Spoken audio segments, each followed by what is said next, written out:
अस्सलाम वालेकुम। आज हम स्टार्ट करते हैं चैप्टर नंबर 5 को अपना स्टार्ट देते हैं। चैप्टर नंबर 5 का क्या नाम है? क्लास 9 के फोर्स एंड मैटर। तो सबसे पहले जानना ये ज़रूरी है कि हमारे पास फोर्स क्या होती है और मैटर क्या होता है।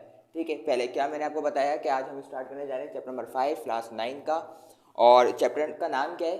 Force and matter. तो हमें पता होना चाहिए भाई कि मैटर और फोर्स बेसिकली क्या है। अगर हम मैटर और फोर्स की बात करें, ये बहुत बेसिक चीज़ें हैं मगर बच्चे को नहीं पता होती कि मैटर क्या है, फोर्स क्या है। तो सबसे पहले मैं बात कर लेता हूँ मैटर की।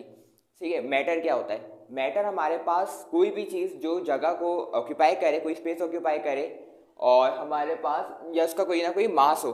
ठीक है, ऐसी चीज़ को हम क्या कहते हैं? मैटर कहते हैं। यानी कि दुनिया की, कायनात की हर वो चीज़ जो कोई भी जगह घेरे या ऑक्यूपाई करे, कुछ स्पेस को कुछ जगह घेरे या वो मास रखती हो, ऐसी तमाम चीज़ें मेरी कहलाती हैं मैटर। तो सर हर चीज़ मैटर हुई, यानी कि ये जो मैं बोर्ड मार्कर है ये भी क्या है? मेरे पास मैटर है। ठीक है, क्योंकि कुछ ना कुछ ये जगह क्या कर रहा है? ऑक्यूपाई कर रहा है। ठीक है, अगर मैं आपसे बोलूँ ये इन जो मैंने इस पर लिखी है ये भी कुछ ना कुछ क्या है? मैटर है। ठीक है, और हमारे जो सराउंडिंग के अंदर एयर होती है वो भी क्या है? हमारे पास एक मैटर है, क्योंकि हवा भी क्या करती है? हमारे पास जगह को ऑक्यूपाई कर रही है। ठीक है, तो मैटर क्या होता है हमारे पास? मैटर कायनात की कोई भी चीज़ जो मास को रखे, जो कोई ना कुछ मास रखती हो और कुछ जगह क्या करे? ऑक्यूपाई करे, ऐसी तमाम चीज़ों को हम नाम देते हैं मैटर का। तो मैटर इज़ एवरीथिंग। जो हम लोग जो चीज़ देखते हैं तो वो क्या चीज़ है भाई? मैटर है। जाहिर सी बात है, एग्जिस्ट कर रही है, कुछ ना कुछ जगह घेरती है, डेट्स वाई वो क्या कहलाती है? हमारे पास मैटर कहलाती है। ठीक है, तो मैटर की डेफिनेशन क्या हुई? Anything which has mass and occupy some space is called matter. तो मैंने ये लिखा है कि एनीथिंग, कोई भी चीज़ विच हैज़ मास, जिसके पास क्या हो? कुछ ना कुछ मास हो। भाई अगर आप लोगों को मास नहीं पता तो मैं मास बता दूँ मास क्या होता है। खैर मेरे प्रीवियस लेक्चर्स के अंदर मास और वेट का काफ़ी डिफरेंस मैंने बताया है, बाकायदा एक पूरी वीडियो इसके ऊपर, तो आप लोग वो भी देख सकते हैं। खैर मास की अगर मैं बात करूँ तो मास होता है the total quantity of a matter in a body is called मास। तो मास किसे कहते हैं हम? मास की डेफिनेशन अगर आप लोग लिखनी है तो लिख लीजिएगा, the total quantity of matter in a body is called मास। ठीक है, अगर फर्स्ट करें, इधर मैंने एक बॉडी को ड्रॉ करा, यानी मैंने बॉल ड्रॉ कर दी। ठीक है, और बॉल के अंदर जितनी भी जगह घेर रहे हैं ना, जितनी भी जगह ये क्या कर रहा है? ये जगह ऑक्यूपाई कर रहा है सरफेस के ऊपर, ये मेरे पास इस बॉडी का क्या कहलाएगा? मेरे पास मास कहलाएगा। ठीक है, इस बॉडी का क्या कहलाएगा? मास। यानी कि जो भी जितनी जगह घेरता है उसे क्या कहते हैं? हम सिंपल मास कहते हैं। ठीक है, कोई भी चीज़ जो जगह को क्या करे? ऑक्यूपाई करे, यानी जिसके पास कुछ ना कुछ मास हो या ऑक्यूपाई करे वो कुछ जगह स्पेस को, तो ऐसी चीज़ों को हम नाम क्या देते हैं? मैटर का। तो मैटर भाई हर चीज़ होती है जिसको हम टच कर सकते हैं। ठीक है, या हम टच कर सकते हैं, जो हम यूज़ कर रहे हैं, बोर्ड मार्कर हो गया, पेंसिल हो गई, आपकी बुक हो गई, आपका मोबाइल हो गया जिससे आप ये वीडियो देख रहे हैं, तो सब चीज़ें क्या है भाई? मैटर है। ठीक है, अब मैटर के बाद हम बात करते हैं फोर्स के बारे में कि फोर्स क्या चीज़ है। ठीक है, तो फोर्स क्या होती है भाई? फोर्स की डेफिनेशन देखते हैं पहले कि force is an agent. Force एक ऐसा एजेंट है विच चेंज और tends to change state of rest और ऑफ यूनिफॉर्म मोशन। फर्स्ट करें आप, एक बॉडी है। ठीक है, और फर्स्ट करें ये टेबल मैंने बना दी है, क्या ड्रॉ कर दी है मैंने? टेबल ड्रॉ कर दी है, और टेबल के ऊपर रख देता हूँ मैं बुक। ठीक है, टेबल के ऊपर क्या रख देता हूँ मैं? बुक रख देता हूँ। मुझे बताएं इसकी स्टेट क्या है? रेस्ट पोजीशन में है ये बुक अभी, या फिर ये यूनिफॉर्म मोशन के अंदर है? मैंने टेबल ड्रॉ करी, टेबल के ऊपर बुक रख दी। अब आप बताएं ये रेस्ट के अंदर है या यूनिफॉर्म मोशन में? डेफिनेटली ये रेस्ट के अंदर है। ठीक है, और अब मुझे बताएं, इधर मैं कार को ड्रॉ कर रहा हूँ, कार ड्रॉ करने के बाद ये क्या कर रही है भाई? ये चल रही है, ड्राइव कर रही है, ये चल रही है। ठीक है, आगे चल रही है, पीछे से भी चलते हुए आ रही है। ठीक है, ये सरफेस है, ये क्या कर रही है? अभी कार हमारी मूव कर रही है। ठीक है, कौन सी डायरेक्शन में मूव कर रही है भाई? तो इस डायरेक्शन में मूव कर रही है। मैंने आपको एरो बना के दिखा दिया ताकि आपको पता चले कि भाई ये रेस्ट पोजीशन में नहीं है, क्या कर रही है? ये मूव कर रही है। फर्स्ट करें आप। ठीक है, तो मैंने क्या कहा आपको कि ये बुक है जो कौन सी पोजीशन में? रेस्ट है। और ये कौन सा मेरे पास है? ये मेरे पास कार जो है मोशन परफॉर्म कर रही है। ठीक है, मूव कर रही है। अगर मैं इस बुक को जो कि रेस्ट के अंदर है, अगर मैं कोई ना कोई फोर्स लगा दूं उसके ऊपर, कोई ना कोई क्या कर दूं? फोर्स लगाऊं। जैसे ही फोर्स लगाऊंगा क्या होगा? ये अपनी जगह को क्या करेगी? चेंज करेगी, और बुक क्या हो जाएगी? ज़्यादा फोर्स लगाऊंगा तो ये नीचे गिर जाएगी। ठीक है, यानी कि ये रेस्ट में थी सर, और जब फोर्स लगाने के बाद क्या होगा? ये मूव करना स्टार्ट हो जाएगी, यानी कि ये रेस्ट से कौन से स्टेट में चले जाएगी? मोशन।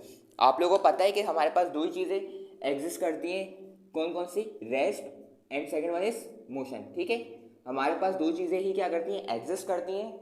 और अगर मैं बुक को क्या कर दूंगा? अगर मैं बुक को फोर्स ज़्यादा लगा दूं, तो फोर्स ज़्यादा लगाने के बाद क्या होगा सर? ये जो रेस्ट में थी अब वो किसके अंदर आ जाएगी सर?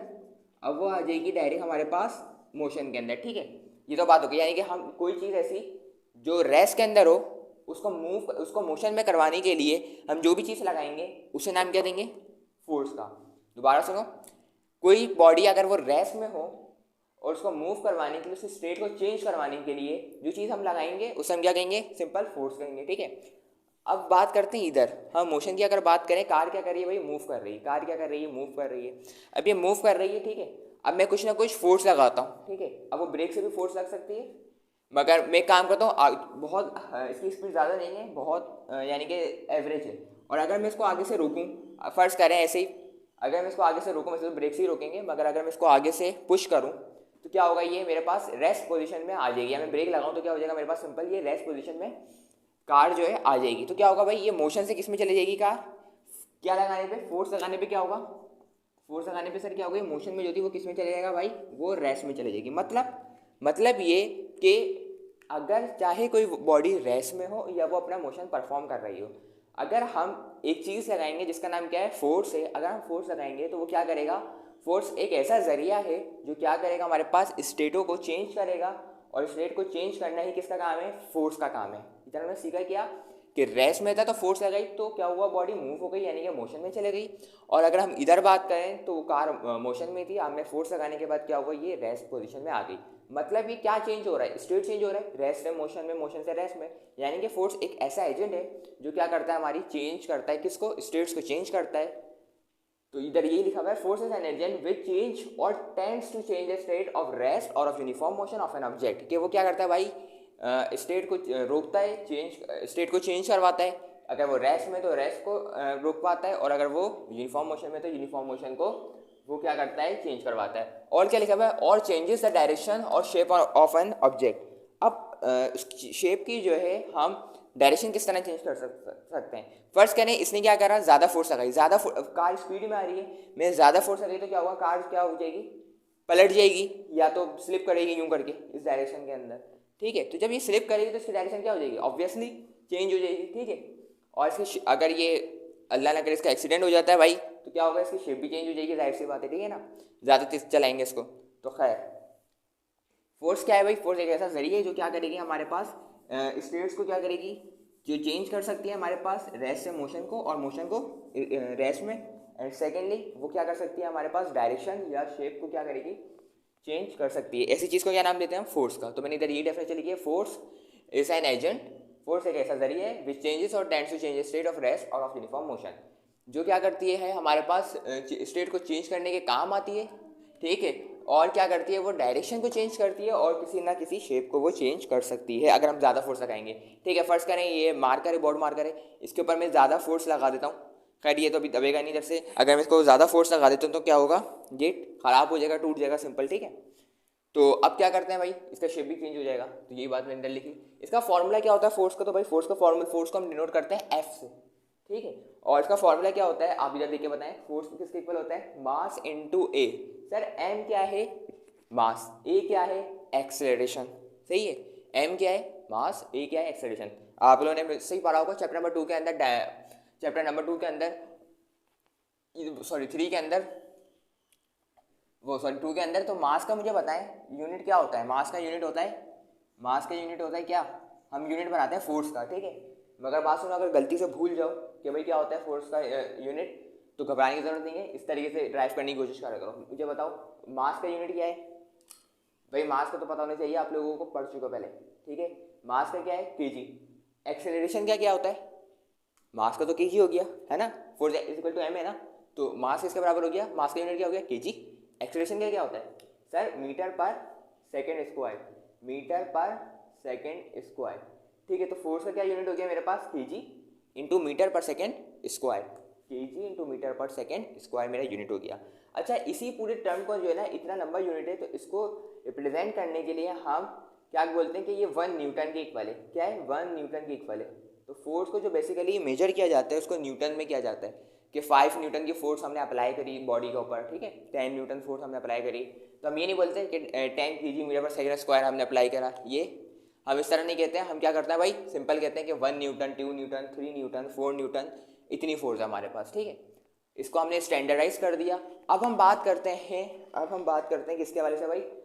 अच्छा खैर ये एमसीक्यू के अंदर पूछ सकते हैं कि भाई 1 न्यूटन किसके बराबर होता है, आपको चार ऑप्शन दे देंगे, और कभी कभार मीटर के ऊपर भी स्क्वायर लगा सकते हैं, केजी के ऊपर भी स्क्वायर लगा सकते हैं, और S2 के ऊपर क्यूब भी लगा सकते हैं, ठीक है। अच्छा इसको लिखने का तरीका क्या है, एक और तरीका क्या है, इसको मैं इधर लिख देता हूँ।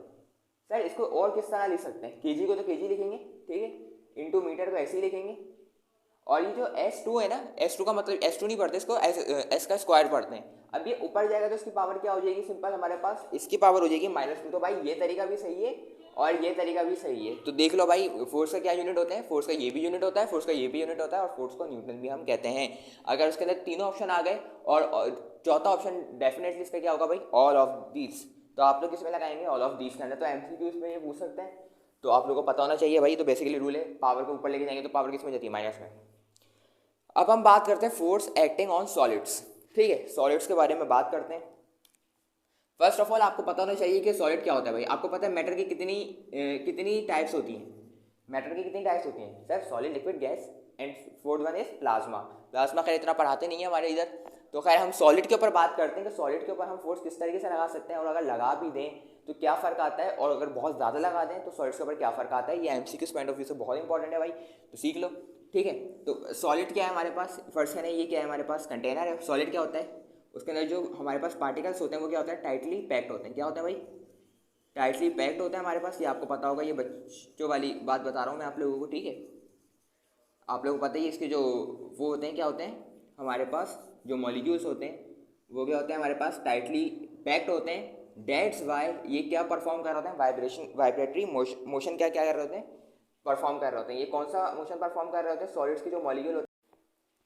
तो मैं आपको क्या बता रहा था कि हमारे पास जो सॉलिड के मॉलिक्यूल्स होते हैं, जो पार्टिकल्स होते हैं, वो कौन से मोशन को परफॉर्म करते हैं, वाइब्रेटरी मोशन को क्या करते हैं, परफॉर्म करते हैं। तो ये आपको पता होना चाहिए, ये आपके एमसीक्यू में भी पूछ सकते हैं। खैर मेरा ये नहीं है टॉपिक, मैं अब बात करता हूँ आपसे। क्या है ये, हमारे पास टाइटली पैक्ड होते हैं सॉलिड के पार्टिकल्स, वाइब्रेटरी मोशन क्या कर रहे होते हैं, मुसलसल वो क्या कर रहे होते हैं, परफॉर्म कर रहे होते हैं। और जो सॉलिड्स का जो साइज़ होता है, सॉलिड की अगर हम साइज़ की बात करें और शेप की बात करें, तो मुझे बताओ कि भाई इसका सॉलिड का शेप क्या होता है, डेफिनेट होता है। सॉलिड का शेप क्या होता है, डेफिनेट होता है। पता होगा आप लोगों को, बच्चों वाली बातें ही। सॉलिड का जो शेप होता है वो क्या होता है भाई, डेफिनेट होता है, ठीक है। और जो हमारे पास साइज़ होता है वो भी क्या होता है, ऑब्वियसली क्या होता है, जब शेप डेफिनेट होगा तो साइज़ भी क्या होगा, डेफिनेट होगा, ठीक है। अब बात करते हैं हम, अगर हम फोर्स लगा लें, अगर हम फोर्स लगाएं किसी भी चीज़ के ऊपर, तो क्या होगा भाई हमारे पास सर, चेंजिंग कुछ आ सकती है। तो क्या पढ़ते हैं फिर, अब पढ़ते हैं force acting on solids. Solids have definite shape and size. क्या बोला भाई, वही बात कि सॉलिड्स का जो शेप और साइज होता है वो क्या होता है हमारे पास, वो हमारे पास होता है डेफिनेट होता है, ठीक है। क्यों होता है सर, क्योंकि जो हमारे पास पार्टिकल्स हैं, जो मॉलिक्यूल्स हैं, वो क्या होते हैं, टाइटली पैक्ड होते हैं, डेट्स। और जो पार्टिकल्स जो हमारे टाइटली पैक्ड होते हैं वो किस वजह से होते हैं, इनकी इंटर मॉलिक्यूलर फोर्सेस क्या होती हैं, बहुत ज़्यादा होती हैं, डेट्स वाई इनके पार्टिकल्स बहुत क्लोजर होते हैं, और क्लोजर बहुत होने की वजह से ये मोशन को परफॉर्म कर रहे होते हैं, जिससे हम क्या कहते हैं, वाइब्रेशनल मोशन कहते हैं, उसको परफॉर्म कर रहे होते हैं। डेट्स वाई इनका शेप और साइज भी क्या होता है, डेफिनेट होता है। और आगे पढ़ता है, however it is possible to change its shape and size by applying external forces. तो भाई ये क्या है, अगर हम इसकी क्या कर सकते हैं, इसका डेफिनेट शेप और साइज तो होता है, पर अगर हम फोर्स लगा दें, फर्स्ट करें ये मेरे पास डस्टर है, ठीक है, ये डस्टर बना हुआ है, अगर मैं इसके ऊपर फोर्स लगा दूं तो क्या होगा सर, इसका शेप क्या हो जाएगी, इसकी चेंज हो जाएगी। ये जो होगा क्या हो जाएगा मेरे पास, इस तरीके से हो जाएगा। जैसे मैं इसको पंच मारूंगा तो क्या होगा सर, ये अंदर की तरफ क्या हो जाएगा, ये कंप्रेस हो जाएगा, और ये क्या हो जाएगा, इस तरीके से बन जाएगा, और इसके जो मॉलिक्यूल्स हैं और टाइटली पैक्ड हो जाएंगे, ठीक है। सर मैं इधर मॉलिक्यूल नहीं बना रहा, तो क्या होगा, ये डस्टर है मेरे पास, सॉलिड की स्टेट के अंदर है। मैं क्या करूँगा, इसको जैसे ही पंच मारूंगा तो कंप्रेस होकर ये इस फॉर्म में आ जाएगा तकरीबन, सही है, आप लोग समझ जाए, इस फॉर्म में इस तरीके से ये आ जाएगा। तो सर क्या हो सकता है, हम लोग एक्सटर्नल फोर्स के ज़रिए, क्योंकि ये बाहर से हमने फोर्स लगाया यानी एक्सटर्नल फोर्स है, तो इससे हम क्या कर सकते हैं, किसी भी सॉलिड का शेप और साइज है, तो इसके साइज के ऊपर भी इफेक्ट आया, इतना बड़ा साइज था ये कम हो गया, तो इसके हम शेप और साइज को क्या कर सकते हैं भाई, चेंज कर सकते हैं। तो फर्स्ट पॉइंट में मैंने ये लिखा। अब सेकंड पॉइंट पढ़ते हैं, if external force applied is remove. अगर जो आपने एक्सटर्नल फोर्स लगाई है, अगर उसको आप रिमूव कर दो, रिमूव करने के बाद क्या होगा सर, डेफिनेटली ये अपनी वापसी वाली पोजीशन पे आ जाएगा, है ना भाई। तो खैर इधर पढ़ते हैं क्या बोल रही है। So object tends to return to its original shape and size, this behaviour is called elastic behaviour. ये क्या कह रहा है, अगर हम कोई एक्सटर्नल फोर्स लगाएं और लगाने के बाद जैसे ही इसको रिमूव करें एक्सटर्नल फोर्स को, तो उसके बाद क्या होगा, जो हमारे पास जो बॉडी की इनिशियल पोजीशन होगी वो उसके ऊपर क्या हो जाएगा, वापसी आ जाएगा। और इसी बिहेवियर को नाम देते हैं इलास्टिक बिहेवियर। इसको समझने के लिए ना सबसे अच्छा एक काम करो, रबर बैंड लो आप अपने पास, और रबर बैंड में ड्रॉ कर देता हूँ, ठीक है। रबर बैंड को ड्रॉ करें, ये आपने रबर बैंड को दोनों तरफ से पकड़ लिया, ठीक है। अब क्या करेंगे आप इसको जैसे स्ट्रेच करेंगे एक्सटर्नल फोर्स के जरिए, क्या करेंगे भाई, एक्सटर्नल फोर्स के जरिए क्या करेंगे, आपने स्ट्रेच कर दिया। फर्स्ट करें, ये आपके पास रबर बैंड था, इसको आपने इधर से पकड़ा और क्या करा, इसको स्ट्रेच कर दिया। इसको क्या कर दिया भाई आपने, इधर से भी स्ट्रेच कर दिया, इधर से भी स्ट्रेच कर दिया, तो मेरे पास ये रबर बैंड बन गया इतना बड़ा, ठीक है। अब होगा क्या सर, ये जो आपने फोर्स लगाई है, फोर्स से ये स्ट्रेच हुआ है ना, यानी कि आपने एक्सटर्नल फोर्स को अप्लाई करा, तो क्या हुआ, मेरे पास ये स्ट्रेच हो गया। अब जैसे ही आप एक्सटर्नल फोर्स को छोड़ेंगे, या आप घर पे भी एक्सपेरिमेंट कर सकते हो, जैसे आप करेंगे एक्सटर्नल फोर्स को आप छोड़ेंगे तो क्या होगा, एक्सटर्नल फोर्स हटाएंगे तो क्या होगा, ये मेरे पास जो रबर बैंड होगा वो वापसी अपने इनिशियल पोजीशन पे क्या हो जाएगा, दोबारा आ जाएगा, ठीक है। इसका जो साइज था वो क्या हो जाएगा, दोबारा वही हो जाएगा जो इसका पहले था। तो इस बिहेवियर को जो हम फोर्स लगाते हैं एंड देन फोर्स को ड्रॉप करते हैं, छोड़ते हैं, और दोबारा किसी बॉडी का आ जाना अपनी वापसी शेप पे, तो इस बिहेवियर को हम नाम देते हैं इलास्टिक बिहेवियर, ठीक है। अब बात करते हैं थर्ड पॉइंट पे। तो भाई इससे क्या हुआ कि सॉलिड स्ट्रेच भी हो सकते हैं, स्क्वैच भी हो सकते हैं, बैंड भी हो सकते हैं। ये मार्कर है, मैं इसको तोड़ दूँ तो क्या हो जाएगा सर, यूं पीसेस में ब्रेक हो जाएगा, तो ये क्या हो जाएगा भाई, ये मेरे पास बैंड हो जाएगा, और ट्विस्ट भी कर सकते हैं हम, ठीक है। अगर सर अब ये क्या लिखा हुआ है, सफिशिएंटली लार्ज फोर्स, अगर हम बहुत ज़्यादा फोर्स लगा दें, हम क्या करें भाई, बहुत ज़्यादा फोर्स लगा दें, तो क्या होगा, परमानेंटली डिफॉर्म और ब्रेक एन ऑब्जेक्ट, कोई भी ऑब्जेक्ट हो, सही है, ये मार्कर के ही रख लें। अगर मैं बहुत ज़्यादा फोर्स लगा दूँ जज्बाती होके, तो क्या होगा, मेरे पास ये मार्कर टूट जाएगा, सिंपल सी लॉजिक है, ठीक है। तो ये मैंने आपको क्या बताया, मैटर की डेफिनेशन बताई, फोर्स की डेफिनेशन बताई, and then force acting on solids बताई। नेक्स्ट जो टॉपिक होगा मेरा इंशाल्लाह ताला स्ट्रेचिंग स्प्रिंग होगा, जो कि बहुत मज़ेदार टॉपिक है और एग्जाम में भी काफ़ी पूछा जाता है। और फिर उसके बाद मैं देन मूव करूँगा हुक्स लॉ पे। हुक्स लॉ तो देखें आपका तकरीबन हर साल ही आ रहा होता है, ठीक है, तो बहुत इंपॉर्टेंट है। मगर हुक्स लॉ को समझने के लिए आप लोगों को सबसे पहले स्ट्रेचिंग स्प्रिंग समझना है, ज़रूरी है, और स्ट्रेचिंग स्प्रिंग को समझने से पहले आपको ये कॉन्सेप्ट का पता होना ज़रूरी था, ठीक है। खैर मैं शॉर्ट व्यू में आपको बता देता हूँ कि भाई मैटर क्या होता है। हमारे चैप्टर का नाम है force and matter, chapter number 5 आज हमने स्टार्टअप लिया है। और मैटर क्या होता है, हमारे पास कोई भी चीज़ जो मास को रखे और कुछ जगह को क्या करे, ऑक्यूपाई करे, ऐसे तमाम चीज़ों को हम नाम देते हैं मैटर का। अब वो जो भी चीज़ भाई जो जगह घेरे, सारी चीज़ें होती हैं सर, ठीक है, मार्कर हो गया, मैं खुद हो गया, बोर्ड हो गया, तो ये सारी चीज़ें क्या हैं, आप खुद हो गए, ठीक है। तो ये क्या चीज़ें होंगी मेरे पास, मैटर में काउंट होंगी। अब फोर्स की अगर हम बात करें तो फोर्स क्या है, फोर्स एक ऐसा जरिया है जो किसी भी स्टेट को चेंज करवाए, किसी भी स्टेट को मतलब रेस्ट को मोशन को रेस्ट में लेके जाए, यानी कि किसी भी स्टेट को चेंज करे, उसे हम क्या कहते हैं, सिंपल फोर्स कहते हैं। और अगर फोर्स लगाने के बाद, फोर्स लगाने से क्या होता है भाई, डायरेक्शन भी चेंज हो सकती है और हमारे पास उसकी शेप भी चेंज हो सकती है, ठीक है। फोर्स की अगर यूनिट की बात करें तो फोर्स का यूनिट क्या होता है, इधर लिखा है मैंने force is equal to M A, force is equal to M A लिखा है। एम का मतलब मास, ए का मतलब एक्सेलरेशन। सर यूनिट की बात करी जाए तो मास की यूनिट क्या होता है, केजी, और एक्सेलरेशन का क्या होता है, मीटर पर सेकेंड स्क्वायर, ठीक है। हमें पता है कि अगर हम सेकेंड स्क्वायर को ऊपर लेके जाएंगे तो पावर जो होगी टू, वो क्या हो जाएगी -2, तो हम इस तरीके से भी लिख सकते हैं। आप इस पूरे यूनिट को नाम देते हैं किसका, 1 न्यूटन का, ताकि हमारे लिए क्या हो जाए, काम आसान हो जाए। एक ही नाम, इजी नाम में, तो हम क्या कहते हैं, इसको पूरे को 1 न्यूटन कहते हैं। एमसीक्यूज में बहुत इंपॉर्टेंट है भाई। फोर्स एक्टिंग ऑन सॉलिड्स, अगर हम किसी सॉलिड के ऊपर फोर्स को अप्लाई करें, बहुत ज़्यादा भी कर सकते हैं, बहुत कम भी कर सकते हैं, ठीक है। तो सबसे पहले ये बताया कि सॉलिड्स के पास डेफिनेट शेप होता है, साइज होता है, तो भाई उसका जब डेफिनेट शेप और साइज हो सकता है तो हम उसको चेंज भी कर सकते हैं भाई, सही है ना। अगर हम एक्सटर्नल फोर्स को अप्लाई करेंगे एंड देन रिमूव कर देंगे तो क्या हो जाएगा, वो अपनी वापसी पोजीशन पे आ जाएगा। इसे हम कहते हैं इलास्टिक बिहेवियर। सॉलिड स्ट्रेच भी हो सकते हैं, स्क्वैच भी हो सकते हैं, बैंड भी हो सकते हैं, ट्विस्ट भी हो सकते हैं। और अगर हमें किसी चीज़ का खराबा करना है, तोड़ना है, तो हम क्या करेंगे भाई, उसको ज़्यादा ही फोर्स लगा देंगे और फिर क्या हो जाएगा, काम तमाम हो जाएगा उस चीज़ का, ठीक है। तो इंशाल्लाह ताला अब नेक्स्ट वीडियो में मिलेंगे आपके साथ। कोई क्वेरी हो तो आप लोग पूछ सकते हो कमेंट बॉक्स के अंदर। इंशाल्लाह नेक्स्ट वीडियो में मिलते हैं। अल्लाह हाफिज़।